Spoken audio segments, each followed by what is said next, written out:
The second Victor Lang's hand hit my shoulder, I knew he'd planned it.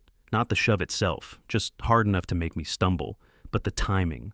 Right in front of the cameras, lights hitting us like a press conference. "My daughter married a cabinet maker," he said, mic in hand, voice cold. "A hanger-on." I caught myself on the edge of the stage, palms stinging, heart thudding. Victor didn't stop. "I've decided to cut him out of the estate. $185 million and not a penny for the man who embarrassed this family with his small-time life." The room went dead. 200-plus guests froze, forks mid-air. Phones came up. I heard the first nervous laugh from somewhere near the back and then another. Quick note, before listening, share which city or country you're watching from. I straightened up, trying to find my wife in the crowd.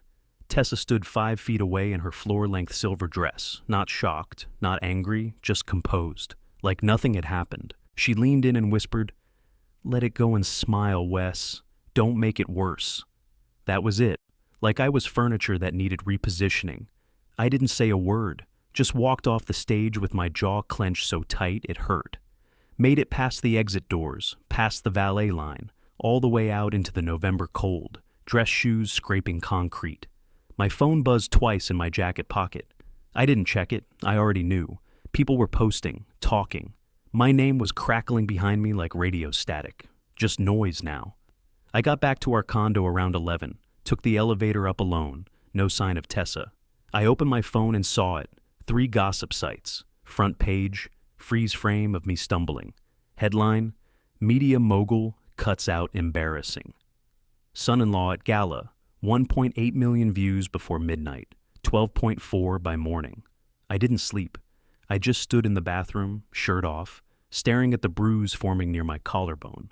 A dull blue shadow, shaped like the heel of his hand. I'd married into money, thinking it wouldn't matter. That hard work could earn respect. That being decent was enough. Looking back, I should have known. At 9:15 sharp, 3 clean knocks hit my front door. Not pounding, measured, like someone used to being listened to. I figured press, maybe a lawyer, probably some cleanup effort from the Langs. I swung it open fast, ready to shut it just as quick. Instead, there stood a silver-haired woman in a navy coat, flanked by 2 associates in suits. She looked calm, expensive, and like she'd flown here on purpose. "Wes Garner?" "Yeah." She opened a leather folder with both hands. "Rita Caldwell, senior partner, Caldwell and Ames. We represent your biological father." I laughed once, short, dry. "You've got the wrong guy." "No," she said. "We don't." I should have closed the door, should have told them to turn around. But something about her tone held me there. They stepped in, and I let them. My condo looked like a war zone. Suit jacket on the floor, whiskey glass on the table, last night's bruise still aching under my collarbone. Rita laid out the file. Thick manila folder, police seal, Portland. Missing child, October 22nd, 1966. Male infant, 5 months old. Name, Noah Rourke. My arms went cold. She tapped the corner of a printed DNA report. The match was confirmed 4 months ago, through a genealogy service you submitted to last year. I remembered that. I'd mailed the kid in on a bored Sunday. No reason. Rita kept going. Your legal documents, birth certificate, adoption records, were traced to a closed agency in Baja, notarized by a clerk who later took a plea deal in an unrelated fraud case. His name appears on 3 other false placements. I stared at the paper. Marla Lang is my mother. Rita flipped to a photo. It showed a young couple sitting on a bench, late 60s. The woman held a baby, wrapped in a pale blanket. A tiny brass key around his neck on a leather cord. I blinked. My hand went to my own chest. "I've worn that key since I was 6.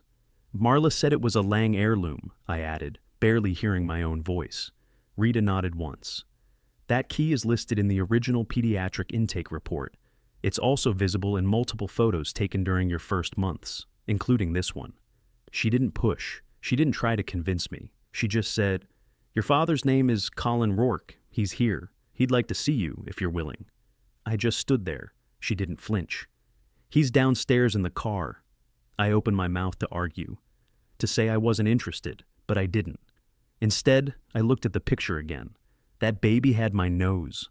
I grabbed my keys off the counter. "Let's go." The elevator ride down felt too quiet. I caught my reflection in the stainless steel doors, tight jaw, bags under my eyes, same clothes from last night. Looked like a man who'd been hit twice in 24 hours. I was walking toward a life that wasn't mine. That's how it felt. The doors slid open. There he was, standing in the center of the lobby like he'd been there forever. Tall, long coat, gray at the temples.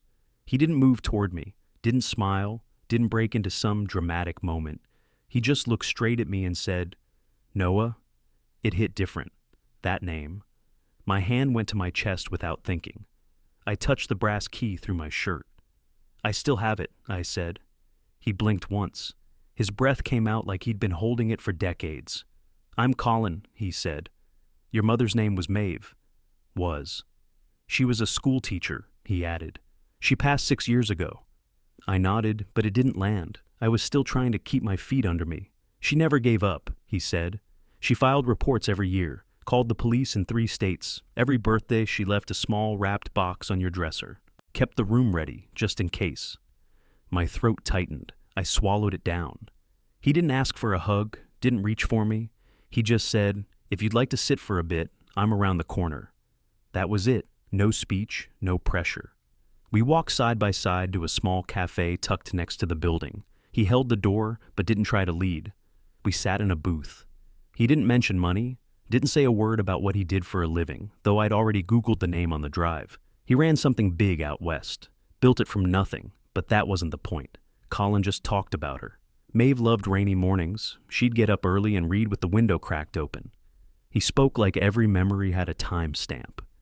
"She used to hum the same tune when she made soup. I can't hear it without tearing up." I listened.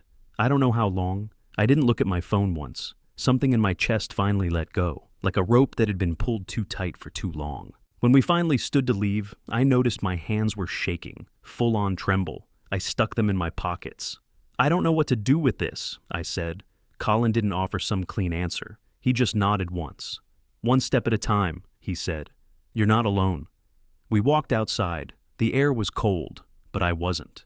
Rita showed up the next morning with 2 associates and a stack of files that looked older than me. We cleared off my kitchen table, pushed aside a box of protein bars and a bottle of ibuprofen. She didn't waste time. They opened folders and started laying out a timeline like a damn blueprint. "Here's the original missing person report," she said, tapping the top page. "Filed by Maeve Rourke in Portland, October 22nd, 1966. Under that were photocopies of police notes, phone transcripts, letters written in the thick, slanted cursive. All hers. Then came the photos, faded Polaroids, bent at the corners, one of Maeve holding a baby in a yellow sweater under a tree. Laurelhurst Park, the label read. "That was the last verified image before you were taken," Rita said. The next file punched harder, a sworn statement from a caregiver named Inez Duarte, a name I didn't know until I read her words. "She accepted $38,000, Rita said flatly. Told investigators she thought it was a private placement. She was 19, no legal training. Someone handed her a baby in a lie." Marla's name came up in the next folder. Back then, she was just a junior anchor trying to climb her way onto Chicago TV. She'd met Victor the year after. The adoption file was closed, fake as hell. Notarized in Ensenada, Baja California. Rita slid the paper toward me. "Same notary shows up in at least 3 other sealed cases from that decade," she said. "That guy eventually got nailed for tax fraud. This signature," she pointed. "It's forged." I didn't say anything. I just stared at it. "Your DNA hit 4 months ago. That gave the Bureau reason to reopen the Rourke file," she said. "They've been quietly investigating since. But the last piece they needed?" She tapped the brass key at my neck. "That and the scar on your right shoulder. It was in the original pediatric records." I pulled back my shirt sleeve. The crescent-shaped scar had been there since I could remember. Then came the photo, the one that cracked something open. Maeve, again, holding me in that same yellow sweater. I leaned closer. That sweater was in a clear plastic bin Victor used to call the Lang family heirlooms. I'd seen it in our storage unit downtown. Tessa had tagged it for some charity auction last year. I sat back in the chair, heartbeat hammering. Rita didn't say a word. She just waited. Finally, she asked, "What do you want to do, Mr. Garner?" I looked her dead in the eye. "I want the truth on record." She nodded, like she'd hoped I'd say that. The FBI is preparing to move. Warrants will be served at Oakline Country Club on Tuesday morning. Charges include kidnapping, fraud, obstruction. Marla and Victor are both named. I nodded once. I want to be there. You don't have to be in the room, she said. I won't be, I told her, but I need to see it end. She closed the folder and stood. Then we'll make sure you do. I parked 2 blocks off Oakline's front circle in my old F-150, heater ticking on low. Colin sat in the passenger seat, quiet, one hand wrapped around a paper cup of coffee he hadn't touched. Neither of us said much. Didn't need to. Through the windshield, I watched Victor laughing on the terrace in a bright white polo, like he'd never aged. Marla stood next to him, fixing his collar like she was straightening him for a camera shot. Tessa stood between them, sunglasses on, arms crossed. She didn't look our way. Maybe she didn't see us. Or maybe she just didn't care to. Colin glanced at me once. You good? Not really, I said. But I'm here. He nodded and went back to watching. The first SUV came in slow, then 2 more behind it. No sirens, just silent coordination. Doors opened, agents stepped out, windbreakers, radios clipped, bright yellow letters on their backs. One team split off, headed up the back stairs. Another circled the side patio. Victor spotted the movement too late. He turned, confused, then irritated, until one agent stepped in and started reading counts. Kidnapping, fraud, conspiracy to obstruct. Victor raised his voice like he was on a damn set. This is a mistake. My lawyer. Then the badge came up inches from his face, and he froze. Phones came out immediately. Guests filming like it was entertainment. The same crowd that watched him shove me off a stage had front row seats for the cuffs. I watched Marla closely. She didn't cry, didn't panic. She just looked around for a camera crew that wasn't there, a friendly face that didn't exist anymore. The agents kept it clean, fast, professional, wrists behind the back, read the rights, into the vehicle. Victor's eyes scanned the crowd and landed on me. Even from that distance I saw it, that little flicker of recognition. He mouthed something. I couldn't hear it, but I knew. Sorry. I looked away. Tessa didn't follow them. She stayed rooted to the spot. Didn't yell, didn't run. Just stood there, like this wasn't real. Colin finally spoke. You want to go now? Not yet. I waited until both SUVs pulled off, watched them disappear around the curve. Then I exhaled, slow. My fingers had been clenched around the steering wheel so tight they ached. I thought I'd feel something bigger, I said. Like closure. Colin looked over. And now? Just tired. We pulled away from the curb. The last thing I saw in the rear view was the club banner flapping in the wind. Oakline's perfect little world cracked wide open. The courtroom was too bright, too cold, like it was built to keep people uncomfortable. I sat stiff behind the prosecutor's table, palms flat on my thighs, waiting. No collar and tie, just a dark sweater and jeans. Let them see me plain. When they called me forward, I stood without looking at anyone. State your name, the clerk said. I didn't blink. Noah Colin Rourke. Saying it out loud hit something deep. It landed. I swore in and took the stand. The mic was angled low, the chair firm like it didn't want you getting too comfortable. The prosecutor asked me to walk through it, so I did. Straightforward. I told them I was raised in a home where the image came first, where dinner was timed around the lighting and emotions were for commercial breaks. I said my mistakes weren't just mistakes, they were threats to the brand. I said I was taught to smile on cue, dress a certain way, never question the script. I told them what happened on stage, that I got shoved in front of over 200 people because I didn't play along with the show. I didn't raise my voice, didn't take shots. I kept it tight. I wore this key since I was 6, I said, pulling it out from under my shirt. I held it up, the brass warm from my chest. Marla told me it was a Lang charm. Then I handed them the photo, Maeve in Laurelhurst Park, holding a baby with the same key on a leather cord. The courtroom stayed quiet. You could hear a breath catch. Victor stood up like he had something to say. Your Honor, the judge didn't even glance up, just brought the gavel down, firm. Sit. He sat. Tessa didn't flinch. She watched me like I was a stranger on TV. Some guy she used to know before he got complicated. I stepped down from the stand and didn't look back. Not once. Outside, Colin stood near the exit, holding my coat open like he'd been doing it all my life. "You did what needed doing," he said. I slid my arms into the sleeves and nodded. I finally did right. He didn't say more, didn't need to. We walked out into the wind. I let the courthouse doors shut behind me and kept moving. Colin didn't drive us to a mansion or some flashy place. He took the coast road, windows cracked just enough to pull in the salt air, then turned off onto a gravel drive lined with pine. The house sat quiet, 2 stories. White paint faded at the edges, but not run down, just lived in. The porch boards creaked when we stepped on them, long, drawn-out sounds like an old song you forgot you remembered. He unlocked the front door and let me walk in first. It smelled like lavender and old books, and the ocean. The kind of scent you don't bottle, you just carry in your walls over time. We didn't take a full tour. He went straight to the staircase and motioned me up. I followed, boots soft on the runner. At the end of the hallway, there was a door painted a faded shade of blue. Colin reached for the knob, paused like something might bite, then turned it. The door stuck just a bit, then gave way. Inside, pale yellow walls, simple white curtains.